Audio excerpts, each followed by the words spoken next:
All right, welcome to another episode of God Yay or Nay. Today I'm here with John Francis Gerrard. John, thanks for joining me, man. Yeah, you bet. Yeah, good to be here. This is gonna be cool, John. I guess we'll call you a visual artist. I guess that's your kind of your main forte there. But you do so many other things. You're also like very into like mental health. You're a mental health peer support worker, and you're incorporating this in your art. I was really excited to get you onto the podcast because of this. But how about let you introduce you let yourself introduce yourself to the audience and kind of give us a little bit about your background, man. Sure, yeah. I guess to go quite a ways back, started in the arts with acting and like community theater and that sort of stuff. And that led to music. Yeah, did some tours around the country as a musician. Um, and yeah, we someone needed to design the posters and the T-shirts, and so I just got into the visual side of things through that. Um, Yeah, and then I went to I guess, yeah, AU now, but it was ACAD back then, with the intention of doing a design degree.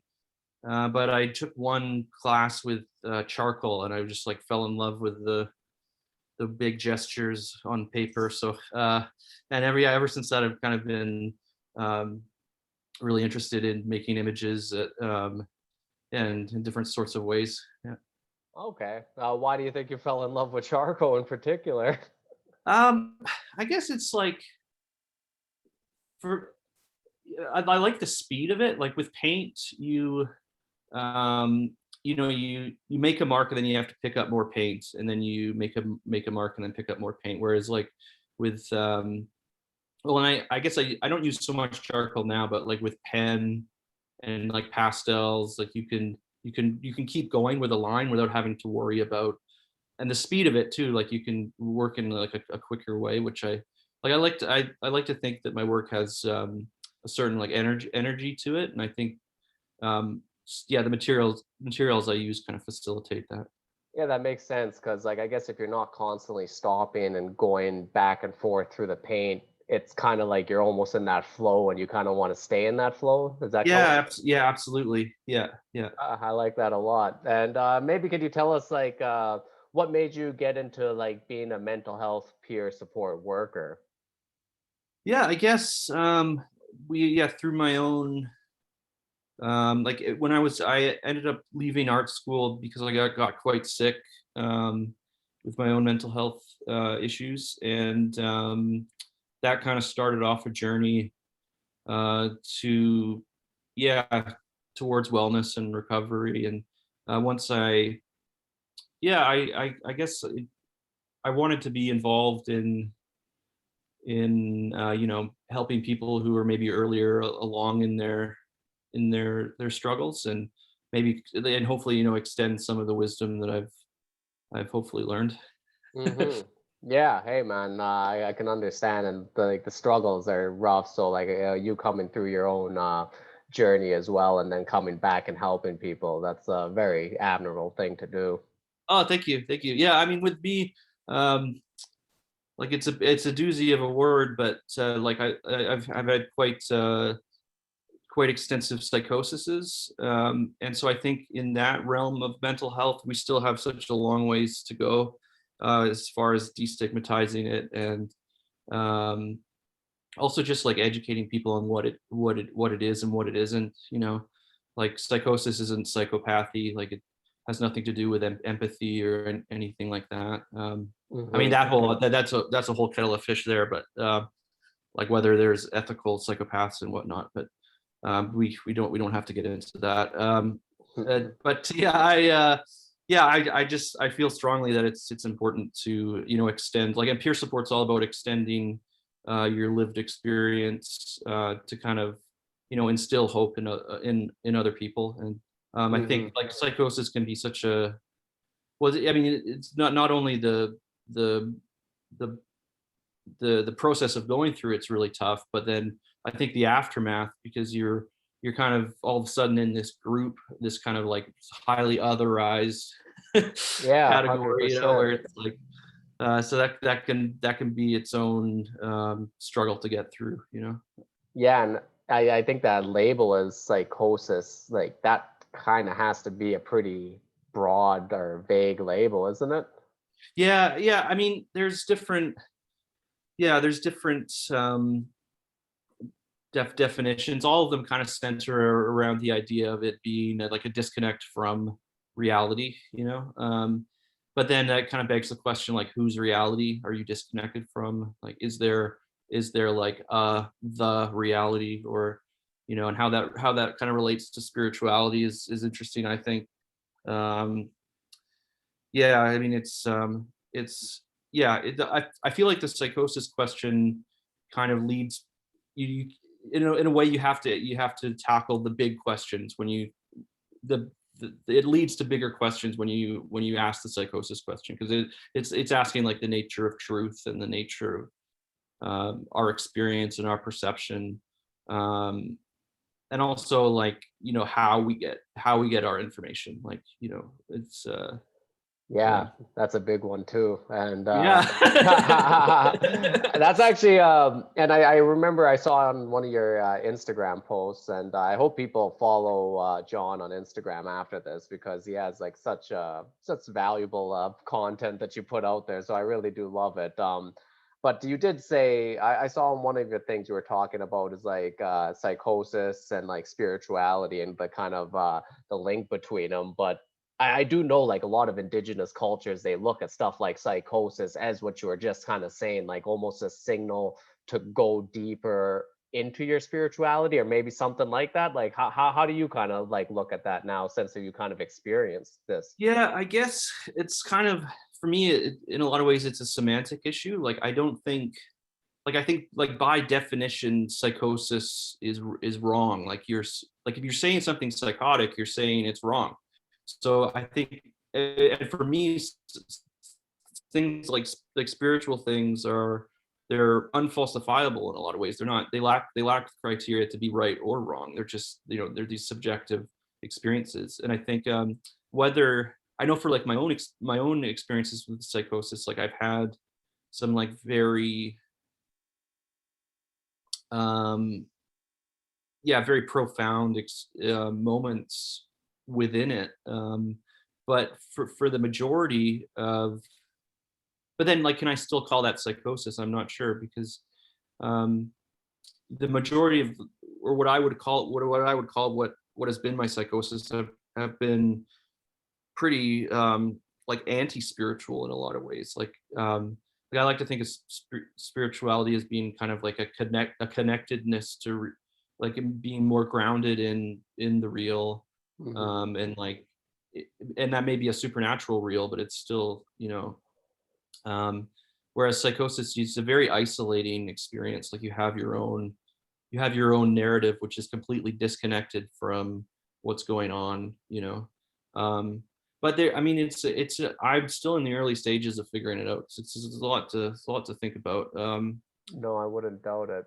Yeah, because I Um, mean, oh, like, if you think of, like, things like psychedelics, and like, it's a weird thing for me to wrap my head around, um like, something that's like dysfunctional in the brain leading to something that's truthful, you know. Like, it's just, but I think that happens, and that happens in different spiritual traditions, like, you know, where, you know, like, fasting or like starving the body to try to like um distance yourself from the flesh, you know. mhm.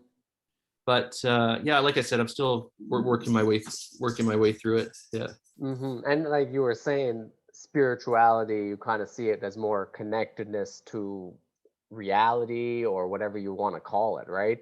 So, and when you're saying psychosis might be more disconnected, like I'm wondering, like, how do you get that connectedness now? Do you like, is there practices you do? Is it maybe through your art? Is it something that kind of keeps you more grounded or connected now?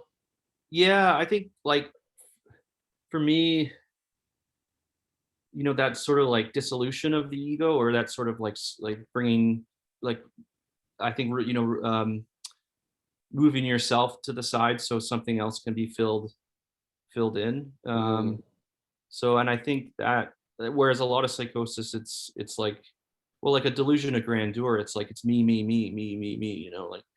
And so I think, like, for my own spirituality, I find a lot of with art, that that's a way for me to kind of like um, integrate parts of myself, and yeah, like the yeah, the young, like the Carl Jung has a quote that it's every in each of us there's someone we don't know. And I think, like, for me, spirituality is kind of a process of like integrating that inner other, in a sense.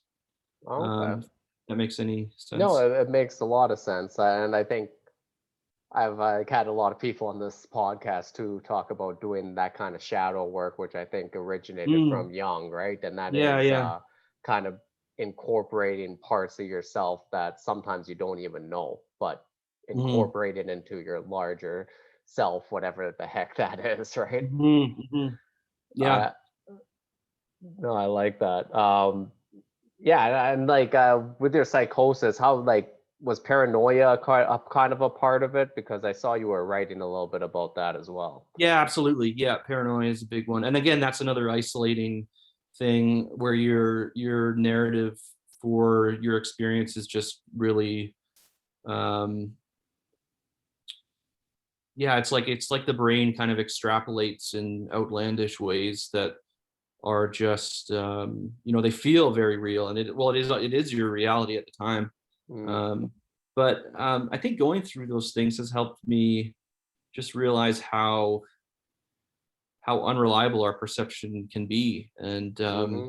I think that's, in a lot of ways, is like a humbling, um it's a humbling thing. Like, I like to, and another thing with psychosis is it's like a sureness. It's like you're just so sure about something. And I think with a lot of these subjective things, it's important for me to keep a certain openness with it, where it's like my truth, and also my ability to judge isn't the be end all of judgments, and I think, yeah, there's a certain vulnerability that comes with that. But I think that's important. That's an important part of my spiritualism. I think is just the fact that I, you know, just to kind of sit in that vulnerability of, like, of not knowing, and just, Yeah, and that's I think every spiritual like for everybody that kind of spirituality is there. Like for me, openness, being comfortable and not knowing and the hmm unknown, that is so important for me. And also, like you were saying, realizing that your perception is not the be all end all. Because when you're so sure about something, that really sets limits in your life for the most part, because when you're just so sure, then all the other things that are outside of that sureness kind of get yeah, blocked by yeah, your whole perception, right? yeah, absolutely, yeah. Yeah, it's, I mean, there's things, like, there's things within this the psychotic experience which kind of give you a different, it's a very extraordinary view. Like, it's, whether it's right or wrong, it is extraordinary. Like, it's not your everyday way of seeing the world. um but I think a lot of what I've learned from it has been a reaction to it, not necessarily learning from something within it, but just learning as something to avoid. Like, well, this is like it's a scary place to be. Like, um, and with all due respect for people who, um, identify their psychoses with greater meaning and all that jazz. It's I do have a hard time with the kind of romanticization of madness, and Mm, where it's, because it's not very pleasant.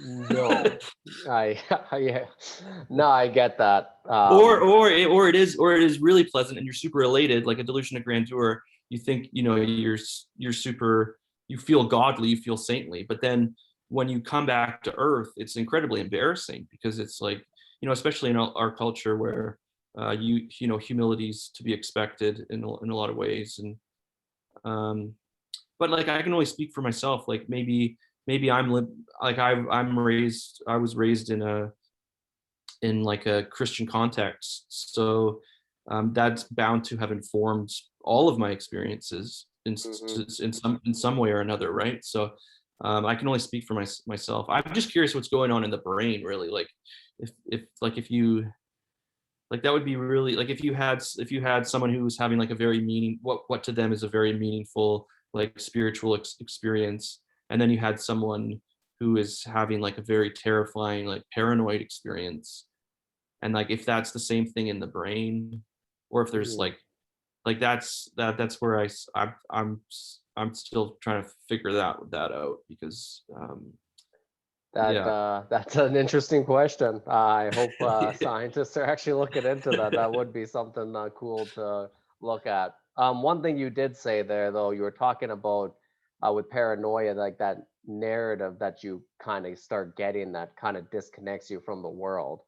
I Hmm. notice that in a lot of people who have mental health issues, even if it's just like depression or anxiety in our society, a lot of, and young people especially, like we get Hmm. this narrative that we start building up in our head that we're not good enough, or we get a narrative that the world's out to get us. We get a narrative that the world's just a shit place to be and there's just no opportunity, whatever Hmm. that is. It's these narratives. And then when it gets really rough, those narratives are so ingrained and they're so like in there. It's like really Hmm. hard to get out of that spiral. I'm kind of I want to understand with you because you've been through this and you've had that kind of narrative that's disconnecting you from the world. What's the best way to kind of challenge this narrative if you want to come at it from a way of healing? Well, I think when it's all in your head, it can be really hard to discern what's what, and so I think things like art can be a great way to kind of externalize and just be kind of make these things more tangible, so you're able to deal with them better, and it can be kind of terrifying because you're confronted with it, but I think that process of um, well, it's like self-talk, right? Like that starts with I think a lot of like I feel like our personalities are kind of constructed and deconstructed and reconstructed with how we talk to ourselves, and the narratives the judgments we choose to put on ourselves or don't put on ourselves.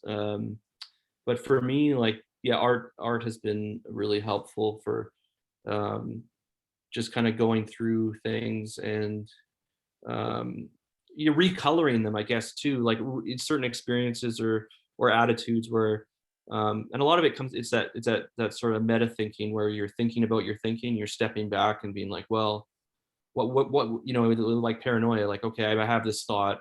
What else? What would someone else think about this? Like Mhm.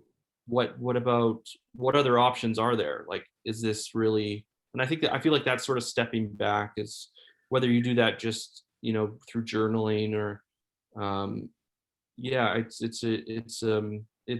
important. Yeah. I think that's very important. Stepping back and seeing what narratives in your are there in your life because it doesn't really matter. Pretty much even when we're mentally healthy, we still have narratives that our life is kind of operating under. So Yeah, it's really absolutely. good to Yeah. understand what those are because they really do kind of, they make a big impression on like your mental health and where your life ends up going, right? The direction. Oh yeah, absolutely. Yeah, well, it's where where you kind of set your sights with it, like you set your sights, you say like I am this, and it almost becomes like you become what you think you are. Yeah, the self-fulfilling prophecy is I'm pretty sure that's what they call it in the old textbooks. Yeah, there you go, right? Yeah, yeah. And I like how you said art is a good way of throwing off a narrative because that's the beauty of art that I think people don't even kind of like see sometimes that like when something hits, it has the power to really just completely like take away that veil of that narrative that you're constantly in like in your head, and then all of a sudden you see something in a different way, and it just might be for 1 second, but that shift sometimes can be so powerful that it just plants a seed to like be able to kind of build like healthier different narratives later on. Yeah, absolutely. Yeah. No, I love that. And so now that you have this kind of background, and so now you're trying to when you're making your art, do you kind of go in with a goal of trying to how would I say this? Are you kind of going in with a goal to try to like wrestle with these ideas in your art?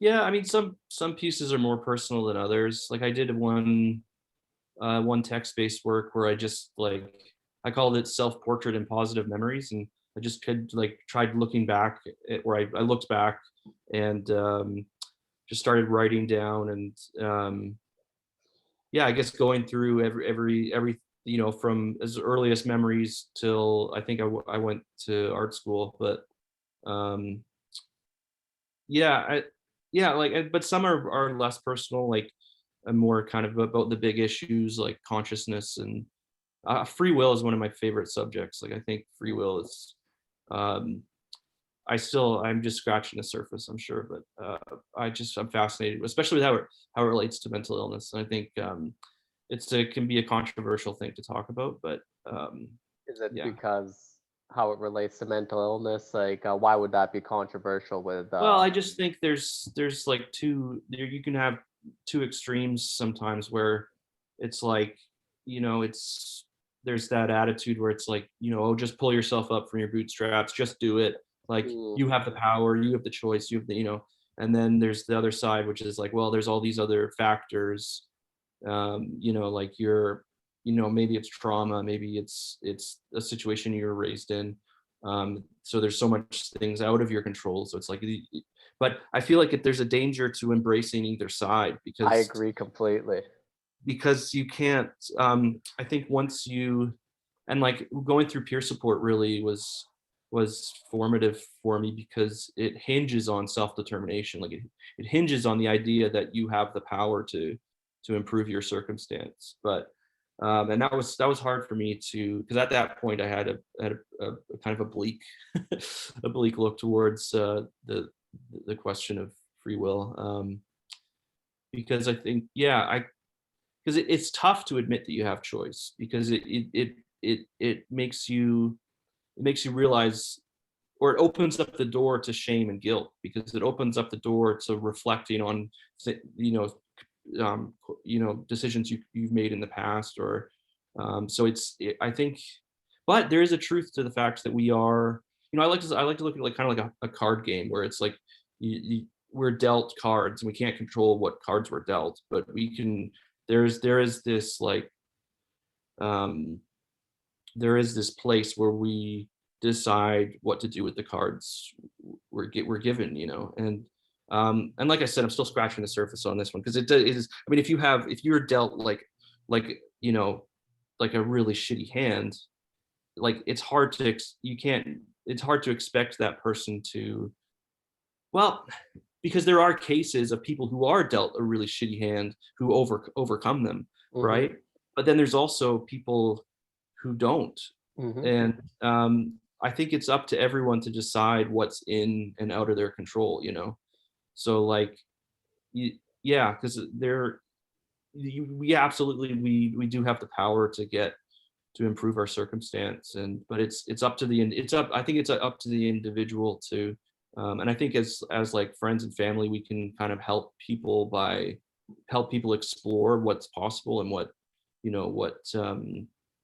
yeah, I guess like I said, started talking about, it's a balance between those two ideas of like where you have the power, but also you don't like don't let that consume you with a guilt where it's like, oh, I have the power, like it's my fault because like it's a balance between that. Yeah. 100%.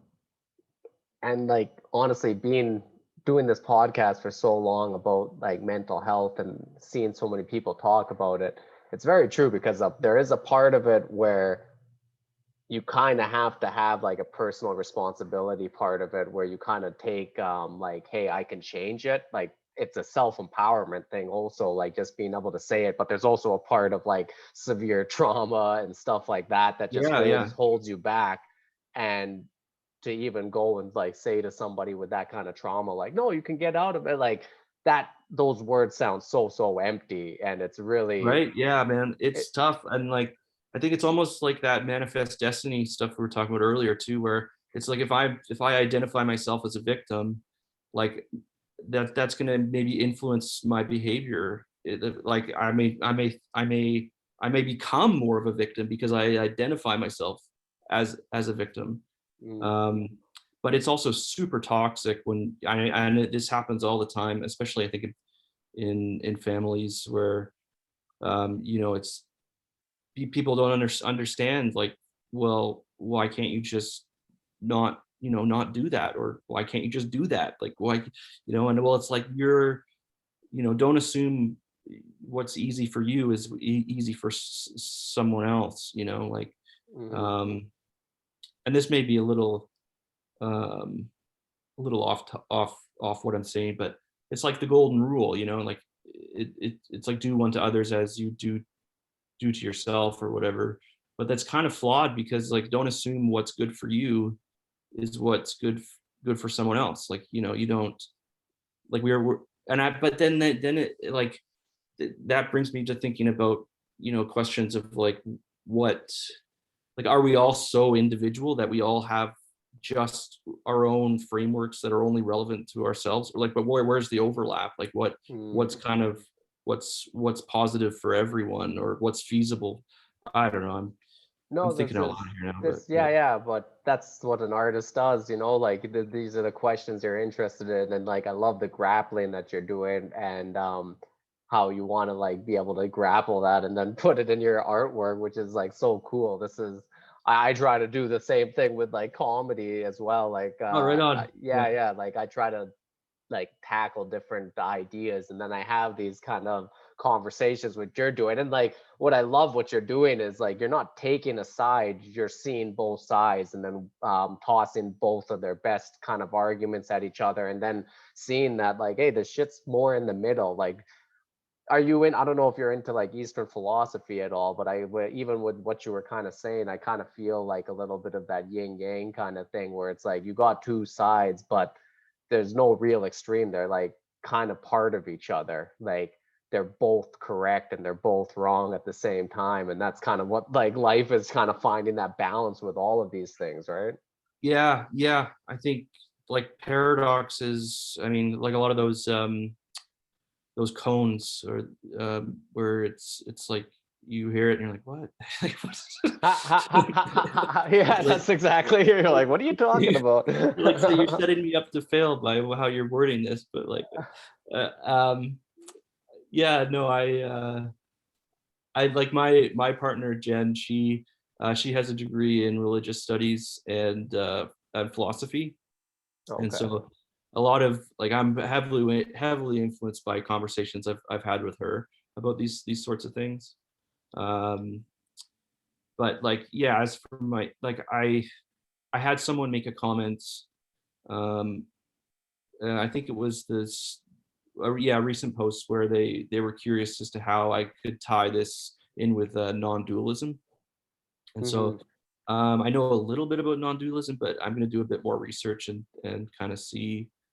Um, Yeah, I don't know. I think, like, there's that absurdist worldview where it's like, things are just kind of absurd. Like, I think there's something to be said for that. Like, and I, like, with like, the material world doesn't seem to have any inherent meaning, because Hmm. meaning isn't.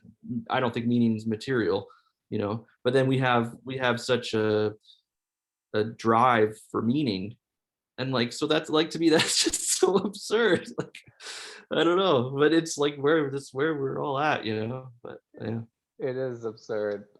Before we get off of this topic about kind of free will, I guess, especially when it comes to mental health, just now that you're a peer support worker and you probably help a lot of younger people in these situations. Let's say if somebody is depressed, like, because I know when people are depressed, some people just go look at them and just be like, "Hey, you just get better," or "Oh, go work out," or Yeah, go, yeah, and it's just yeah. like, you know what, like when a person's depressed, telling them to just go work out, sometimes it's just like, I get it, exercise will can possibly help them for sure, but like sometimes they're so down, like them just going to the gym just doesn't happen. Like No, yeah, totally. Yeah. so yeah, in those situations when if you're dealing with somebody or you're a friend of yours or something like that, what's kind of a way you want to think it's like healthy to help them? Yeah, just to backstep a bit, I consider the social media stuff I do to be work to be peer support work, but I'm not practicing as a Okay. peer support worker. But anyways, regardless, I think, like the most important solutions are going to be the ones that are actually instigated, right? So like you can, well, then they're solutions because they're enacted, they're done. And I think, going back to what I said, everyone knows themselves the best. They know what's feasible, Mhm. I think just too allowing people to dream in a way, like just being there, not to give advice or to like, but just like talk things through. Um, I think sometimes people feel, and especially in really serious cases, people feel like a burden to their family members. They feel like, well, their idea of self can be so distorted from what, Yeah. like, yeah, I think distortion's good. And so just helping people realize that they're not burdens, and that, it's these are sicknesses. Like, they're not, you don't just like, snap your fingers, you don't just go to the gym once and bada bing bada boom, like, it's I think a lot of times it's finding a process. And a lot of life, it's like that with careers or whatever, where you find a process that you like, that you can really dig into. So like for me, art has been like, I enjoy looking at the pieces when they're done, don't get me wrong, but it's for me, the process of making them is the most important. So if you enjoy the process of going for a walk, and then you think, oh, maybe I'm going to jog for a little bit, and then you jog for a little bit, and you're like, oh, maybe I'm going to run for a bit. But like, if you have it in your head that it's like, I have to jog right out of the bat, or I have to run 1 kilometer, and if I don't run a kilometer, I'm a failure. If you have that narrative in your head, you're kind of, it's toxic, because you just need to start small with things, I think, it waits and leads into another. But I mean, I think one of the greatest frustrations with mental health is just how different we are. And like, even with medication, like I can take, it's I remember I was in the hospital, and I was starting to get better, and people would come up to me like, well, what medication are you on? Like, what are you taking? Like, as if I gave them my recipe, that recipe would, help them. But that's just not how it works. Like, our chemistries are just so unique. Yeah, very So unique. yeah, but then, and I guess I kind of touched on that a little bit, but that question of like how unique or how similar we are really interests me, and how that relates to truth. And is there it's in a way, it's the postmodern modern debate, where it's like, do we just all have our own subjective truths, or is there some, Something you grander, know right? yeah, or some like magic pill that would just be like that would work for everyone, I mean, I Yeah. had a yeah, Ha, because that ha, would be ha. awesome. But That, no, the magic pill, like, yeah, I yeah, think, yeah, well, but I mean, that's kind of like indicative of life, though. In general, is like, you a lot of times you have to go through something. You have to go through the journey to get to the solution, right? You can't get the solution without having the process to the solution. hmm and if you, yeah, and if you get the solution before the process, a lot of times the solution isn't worth it at that point because you don't have that background of the process there. Yeah, yeah, totally. Yeah, yeah. No, that's great. And like, yeah, just to kind of add on that, like you were saying, I think when someone is like depressed, and kind of the best thing you can kind of just do is just be there for them, kind of listen, Mhm. and yeah, like you said, let them dream, let them kind of be able to talk to you and talk it out, because that connection, I think, is one of the things that's a big thing. A connection with another person helps ground them as well, right? Yeah, that grounding is huge. Like, kind of like, um, being more connected to the shared reality, and to try to help them remove those distortions. Um, yeah, yeah. All right, I want to talk a little bit about your art, because it is very cool. And So some of your art, I could guess like we could call it a little bit, it's like pretty abstract. I'm kind of wondering like when you're Yeah. working on these different pictures or paintings and stuff like that, I'm kind of wondering when like when you're doing like a piece, because it seems like when something's so abstract, like do you really even have the ending in mind, or like because I don't know, even with comedy sometimes like the ending of a bit I don't really have in my mind, and you kind of have to just kind of work with it and kind of be comfortable in the unknown and the playing around and the experimenting with it, and you kind of like hopefully it comes to, and then the end product comes in and it's like the end product almost surprises you. I'm trying to like wonder how much of that kind of process is like similar to yourself. Yeah, that's a interesting thing to talk about, I think, because like a lot of times when I'm making each mark is kind of a reaction to the mark before it or the marks before it. So there isn't necessarily like this end goal I'm trying to reach, but I do have like I think on the flip side, I think people can become kind of paralyzed with too much choice sometimes in art, where so like I'll set parameters where it's like I'm only going to use black pen, or I'm only going to use um, words, or so you set restrictions, and it's almost like an ironic sort of freedom that happens when you set restrictions. You're almost like more free to work within those parameters. um, Okay. but I do it's an exploration for me. It really is. I very rarely have like even if I use reference photos sometimes where I'll be trying to mimic the photo in a certain way, but then at some point I'll kind of depart from that photo and just let it be.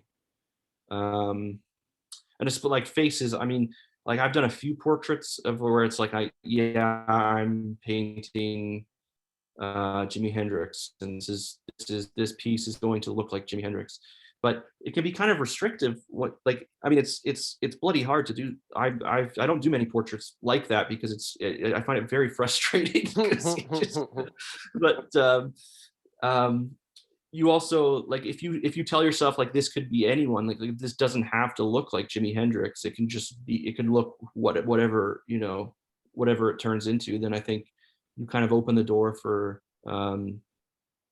good stuff to happen. But Hmm. No, I love that. And yeah, I love that the restrictions kind of lead to more freedom. I love that. That's another paradox like we're talking about. Like yeah, yeah, yeah, that's yeah. that's very cool. No, I love that a lot. The restrictions lead to more freedom. That's yeah, there's a lot of depth into that, just that statement there that I really do like. Yeah, thanks. Yeah, I guess it's like you have a stability, like those restrictions kind of create like a stability Hmm. that yeah, I think too much freedom though can sometimes be paralyzing. You know what I'm yeah, saying? absolutely. Yeah, yeah, absolutely. Yeah. Because And you don't yeah, there's just too much choice, and it's like you're constantly it's hard to settle on something when you know it could be something else. And I remember when I was doing work in like design work in Photoshop, and it's like, man, you take a picture, that's an art form, is like taking the picture. But you bring that picture into Photoshop, that's like it now you have this whole other art form of like which filter you put on, like how much brightness, how much contrast, how much yada yada yada. I mean, and then not to mention it, like you can edit undo. So you can go backwards and forwards and backwards and forwards. And it's like, well, when do you I found that, and I would, I'd work on the same image for like 8 hours, and then I wouldn't get it. It'd be like, well, I guess it could be this, or well, ha ha but ha ha yeah, ha. I think as you develop as an artist, you get more confident. Like you're like, no, this is good, this is good, no, this is good, this is good. Okay, we're gonna go with this. Yeah, make it. My dad always says, he's like, make a decision and move on. So Make a decision and move on. Sometimes that's honestly, sometimes that's helpful. yeah, yeah, totally. Yeah, when you're in that paralyzed state where you just can't move, that sometimes just like can be a rough state in itself. Yeah, absolutely. Yeah. One thing I also wanted to talk to you about, I saw on your website it said you were working with neuroscientists. Can you maybe, what was this about? Yeah, there's a really cool organization called Branch Out Neurological Foundation, Okay. and they pair up artists with neuroscientists for these charity events. Okay. And yeah, I did. I've done it 3 years in a row now. Um, the first year was gaze perception and schizophrenia.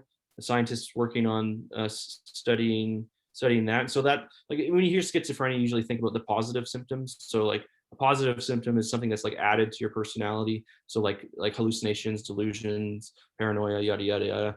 And then, but like they're also there's like social dysfunction, or sort of like people with schizophrenia can sometimes have a hard time like distinguishing emotion in faces.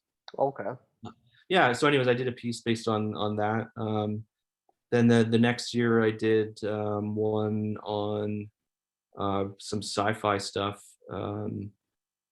Like, it's science nonfiction, because it's like brain computer interfaces. There's like it's people who are like locked in, who can't move anything except maybe like move their eye or something. Mm. But anyways, they like connect these things to their brains, and then they think, and then this little robot like moves. Wow. Yeah, it's wild, but it's like really powerful stuff, because these people who are um it's a real it's got to be a real hardship to live like that, so to have like um I guess it's just certain amount of autonomy. No, Yeah. that's crazy. And I can't believe even technology is like getting to this point. I've seen it where people, or not even people, even animals could freaking move things with their mind now because like the technology is allowing it, which is stupid. Yeah, it's wild, man. It's something else. I mean, just the fact that the the digital world, the digital languages like binary and like reading waves and waveforms, and like just that is like compatible with how our analog brain works, like, to me is Mm. so fast, like how there's a crossover, like how that they can even will work together, I guess. But that's the interface, like the interface kind of like mediates those two worlds, I suppose. Yeah, I guess so. That's interesting. So when you were working with these neuroscientists, what was it like? Was it just like kind of going up there and you guys just had discussions, or were you actually like observing their work and trying to be like trying to give your own kind of interpretation of their work, or Yeah, how? I met with them, and I felt like pretty honored, really, to be honest, to do it, because like these guys are the rock stars in my books. Like, I Yeah, I yeah. I don't quite have the chops to like read, or to like know the nitty gritty. And it's the same thing with like philosophy. Like a lot of the philosophy I read, it's like interpretations of philosophers, not the actual Yeah, philosophy. yeah, yeah. No, I'm the Like same. some of this like some of this like some of this like German idealism from like the 1800s, and it's like, holy, like, but my like Jen, she like, that's what I just have a lot of respect for people who get into the nitty gritty and get like, Yep. because I feel like as an artist, like I like to look at like big picture things, or like kind of just in yeah, and just in a different way, and neuroscientists have that ability to know which all the different regions of the brain, and all the different, like, I just think it's so cool. So I just tried to find metaphors that I would like kind of would like honor the complexities of these things, but also kind of add a bit of poetry to it. Yeah. Yeah, yeah, yeah, yeah. No, I love that. And like you said, yeah, add a little bit of poetry to that too. Honestly, the you're kind of making me want to go work on some more of my like self unconsciousness or religion Oh, and dude, shit that's like awesome. that. No, like that kind of material is always the hardest to be able to translate to a crowd. But when you can do that and like also honor the complexities behind it, like it's such a fun feeling. So I can see how like how fulfilling that could be for yourself doing that same Yeah, process. I don't think there's anything wrong with the lowest common denominator, or like if you can distill something in a way that where it's you're not like bastardizing it, but you're yeah, I think there's something really cool about Like yeah, like simplifying. yeah, like simplifying but not reducing, Yeah, or yeah. if you are reducing in a way that's like enlightening, you know? Exactly. Well, even like I remember, I think that was one of Einstein's quotes. Like, if you can't say it in the simplest way, you don't really understand it. And Yeah, yeah, yeah. I think that is like very true in any kind of like art form, even in comedy, like where our whole mechanism is speaking. So when I can say something in the simplest and quickest way, that's usually the best punchlines because it comes quick and it hits Yeah, quick. So yeah. like Yeah, yeah, yeah. that change of perspective that the audience gets hits right away, and that's usually gets the best response, right? Yeah, yeah. Cool. No, that is nice. All right, John, this was so much fun. I got one more question. It's the question of Okay, the all right. podcast. Cool. So, John Francis Gerrard, God, yay or nay?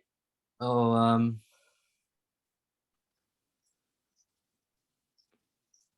I feel like there's two questions when it comes to God. There's the do they exist, or um and then what is the characteristic, like what sort of character, and I'd like to sit in the kind of vulnerability of not really knowing either Mm, answer, but I know that's kind of an answer in itself.